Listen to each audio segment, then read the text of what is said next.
આપણે ક્યારેય વિચાર્યું છે કે આપણી ગુજરાતી વર્ણમાળા જે આપણે નાનપણથી શીખતા આવ્યા છીએ એ માત્ર અક્ષરોની એક યાદી નથી? ખરેખર તો એ એક ખૂબ જ વૈજ્ઞાનિક અને એકદમ સુંદર રીતે ગોઠવાયેલી સિસ્ટમ છે. સાચું કહું ને તો એક સિક્રેટ કોડ જેવો જે બસ ઉકેલવાની રાહ જોઈ રહ્યું છે. તો ચાલો આજે આપણે સાથે મળીને આ કોડને તોડીએ અને આપણી ભાષાના ધ્વનિ પાછળનું વિજ્ઞાન સમજીએ. તો આપણી આ સફર કેવી દેખાશે? સૌથી પહેલાં આપણે ધ્વનિના મૂળભૂત બિલ્ડિંગ બ્લોક્સને સમજીશું. પછી આપણે મોંની અંદર એક યાત્રા કરીશું એ જોવા માટે કે અવાજ બરાબર ક્યાં જન્મે છે. એ પછી આપણે જોઈશું કે આપણા શ્વાસમાં કેટલી તાકાત છે અને ગળામાં રહેલી સ્વરતંત્રીઓ કેવી રીતે કંપન કરીને જાદુ કરે છે. અને છેલ્લે આ બધા ટુકડાઓને જોડીને એક સંપૂર્ણ ચિત્ર બનાવીશું. ચાલો તો શરૂ કરીએ એકદમ પાયાથી. કોઈ પણ ભાષાનો જે સૌથી નાનો મૂળભૂત ધ્વનિ એકમ છે તેને વર્ણ કહેવાય છે.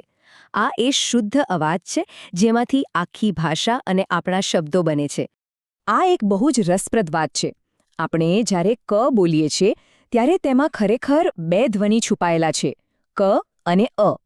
દરેક વ્યંજનમાં અ સ્વર પહેલેથી જ ભળેલો હોય છે, પણ જો આપણે એમાંથી અને કાઢી નાખીએ અને માત્ર શુદ્ધ વ્યંજન એટલે કે ક ધ્વનિ બતાવવો હોય તો એના માટે આપણે અક્ષરની નીચે એક નાની ત્રાંસી લીટી દોરીએ છીએ જેને હલંત કહેવાય છે. તો ક અને ક વચ્ચેનો આ નાનકડો તફાવત આખી સિસ્ટમને સમજવા માટે ખૂબ જ જરૂરી છે. ઓકે, તો હવે આપણે કોડના પહેલા સ્તર પર જઈએ છીએ. કોઈ પણ ધ્વનિ શારીરિક રીતે આપણા મોં કે ગળામાં કઈ જગ્યાએથી ઉત્પન્ન થાય છે? બસ આ જ જગ્યાને જ એનું ઉચ્ચારણ સ્થાન કહેવાય છે. ચાલો આ સવાલ પર થોડું વિચારીએ. આ બધા અક્ષરો એકવાર બોલી જુઓ. ચ, ટ, ત અને ખ. અનુભવ કરો કે તમારી જીભ ક્યાં સ્પર્શે છે અથવા ગળામાં ક્યાં દબાણ આવે છે. આ શારીરિક ક્રિયા પર ધ્યાન આપવાથી જ આપણને જવાબ મળી જશે. તો આનો મતલબ શું થયો? સાવ સીધો સાધો. વ્યંજન બોલતી વખતે આપણા મોંની અંદર ક્યાંક ને ક્યાંક તો હવા રોકાય છે ને.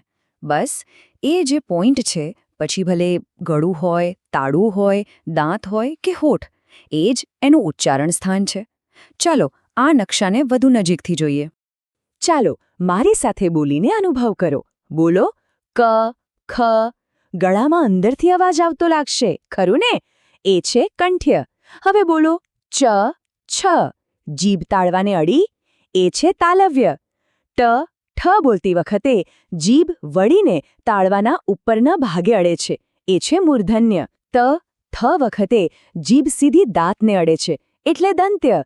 અને છેલ્લે પ, ફ બોલતી વખતે બસ હોઠ એકબીજાને સ્પર્શે છે, એટલે એ છે ઓષ્ઠ્ય. જોયું? આ બધું કેટલું શારીરિક અને અનુભવી શકાય એવું છે. તો આપણે જગ્યા તો શોધી લીધી કે ધ્વનિ ક્યાં બને છે. પણ હવે બીજો સવાલ, તે કેવી રીતે બને છે? આનો બધો આધાર આપણા શ્વાસ પર છે. એટલે કે ધ્વનિ બોલતી વખતે મોંમાંથી કેટલી હવા બહાર નીકળે છે, થોડીક જ કે પછી હવાનો મોટો ધમાકો થાય છે? આ પ્રશ્ન સીધો શ્વાસના અનુભવ સાથે જોડાયેલો છે. અને સાચો જવાબ છે અલ્પ પ્રાણ. અલ્પ એટલે ઓછું અને પ્રાણ એટલે શ્વાસ કે હવા. એકદમ સરળ. તો આ બે શબ્દોને બરાબર પકડી લઈએ. અલ્પ પ્રાણ એટલે કે ઓછી હવાનો ઉપયોગ અને મહાપ્રાણ એટલે કે વધુ હવાનો ઉપયોગ. અલ્પ એટલે નાનું અને મહા એટલે મોટું. આટલું યાદ રાખશો તો ક્યારેય ભૂલ નહીં પડે. અને અહીં આપણી સિસ્ટમની સુંદરતા દેખાય છે. ચાલો એક મસ્ત મજાનો પ્રયોગ કરીએ. તમારો હાથ મોંની થોડો નજીક રાખો. હવે બોલો ક. હવાનો એક નાનકડો સૌમ્ય ઝાટકો અનુભવાયો. હવે એ જ રીતે બોલો ખ. જોયું? ખ બોલતી વખતે કેટલો જોરદાર હવાનો ધમાકો થયો. બસ આ જ છે અલ્પપ્રાણ અને મહાપ્રાણ વચ્ચેનો સ્પષ્ટ તફાવત. જગ્યા નક્કી થઈ ગઈ, શ્વાસનું માપ પણ નક્કી થઈ ગયું. હવે આવે છે આપણા કોયડાનો છેલ્લો અને ત્રીજો ટુકડો. એ છે આપણા ગળામાં રહેલી સ્વરતંત્રીઓનો કંપન એટલે કે વાઇબ્રેશન. કેટલાક ધ્વનિ બોલતી વખતે કંપન થાય છે અને કેટલાકમાં બિલકુલ નથી થતો. આ પ્રશ્ન આપણને સીધા કંપનના ખ્યાલ પર લઈ જાય છે. અને જવાબ છે અઘોષ. અઘોષ એટલે કે જેમાં ઘોષ એટલે કે ગુંજારવ કે કંપન ન હોય. આ સમજવા માટે પણ એક મસ્ત પ્રયોગ છે. પોતાની આંગળીઓને હળવેથી ગળા પર મૂકો. હવે બોલો ક.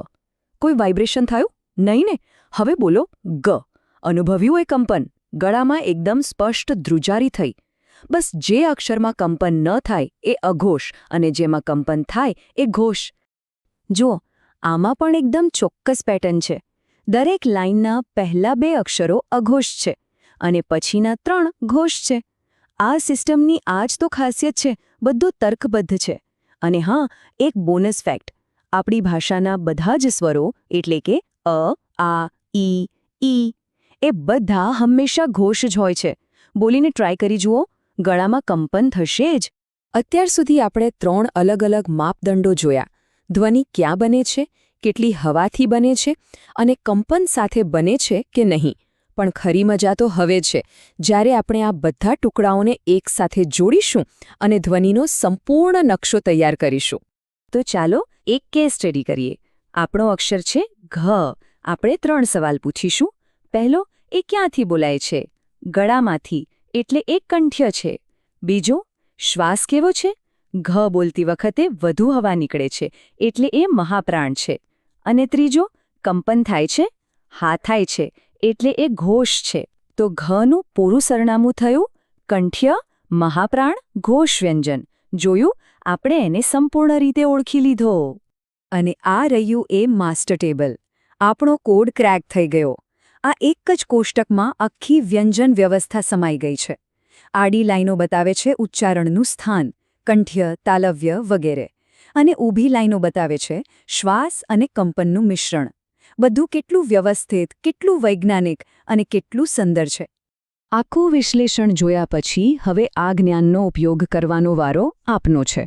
વિચારો, ઠ અક્ષરને વર્ગીકૃત કરવા માટે તમે કયા 3 સવાલ પૂછશો? એનું ઉચ્ચારણ સ્થાન કયું છે?